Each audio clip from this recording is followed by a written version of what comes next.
ఈరోజు భారత విద్యార్థి ఫెడరేషన్ ఎస్ఎఫ్ఐ యాదాద్రి భువనగిరి జిల్లా కమిటీ ఆధ్వర్యంలో జిల్లా కలెక్టర్ కార్యాలయంలో ముట్టడి నిర్వహించడం జరుగుతూ ఉంది.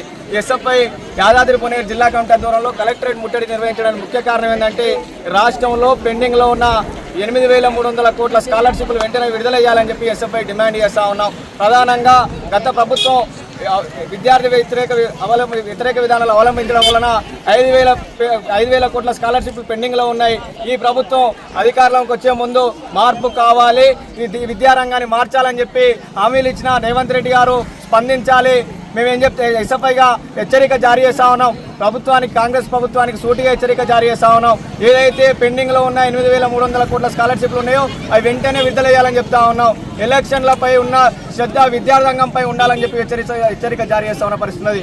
ఈ జిల్లాలో విద్యార్థులు సంక్షేమ హాస్టళ్లకు సొంత భవనాలు లేక, గురుకులాలకు సొంత భవనాలు లేక అనేక సమస్యలతో విద్యారంగాన్ని స్వాగతం పలికిన పరిస్థితి. ప్రభుత్వం మార్పు తీసుకొచ్చిందని చెప్తా ఉన్నారు, బస్సులు ఫ్రీ ఇస్తామని చెప్తా ఉన్నారు, ఈ మహిళలకు స్కీములు ఇస్తామని చెప్తా ఉన్నారు. కానీ ఎస్ఎఫ్ఐగా మేము ప్రధానంగా డిమాండ్ చేస్తూ ఉన్నాం, ఏదైతే పెండింగ్లో ఉన్న ఫీజు బకాయిలు విడుదల చేయకపోతే ఈ జిల్లాలో ఎమ్మెల్యేగా ఉన్న కుమ్మం అనిల్ కుమార్ రెడ్డిని, అదేవిధంగా విద్యాశాఖ మంత్రి ఖాళీగా ఉన్నది, రాష్ట్రంలో విద్యాశాఖ మంత్రి పోస్టు లేదు, వెంటనే విద్యాశాఖ మంత్రిని కేటాయించాలని చెప్తా ఉన్నాం. ఏదైతే మన జిల్లా హెడ్ క్వార్టర్లో ఉన్న కుమ్మం అనిల్ కుమార్ రెడ్డి, జిల్లా మంత్రులు ఉత్తమ్ కుమార్ రెడ్డి, కోమటిరెడ్డి వెంకరెడ్డి గారిని ఈ జిల్లాలో ఎక్కడ తిరగనీయకుండా అడ్డుకొని స్కాలర్షిప్ సమస్యలు పరిష్కారమయ్యేంత వరకు ఎస్ఎఫ్ఐగా పెద్ద ఎత్తున ఉద్యమాలు నిర్వహిస్తామని చెప్పి తెలియజేస్తా ఉన్నాం. ఈ భవిష్యత్తులో ఈ ధర్నాతో ఆగేది కాదు. ఈ స్కాలర్షిప్లు విడుదల చేయకపోతే చలో హైదరాబాద్ నిర్వహించైనా ఈ ఎస్ఎఫ్ఐగా ప్రభుత్వం మెడలుంచైనా సరే స్కాలర్షిప్లు విడుదల కోసం అనేక రకాలుగా పెద్ద ఎత్తున ఆందోళన చేస్తామని తెలియజేస్తాం.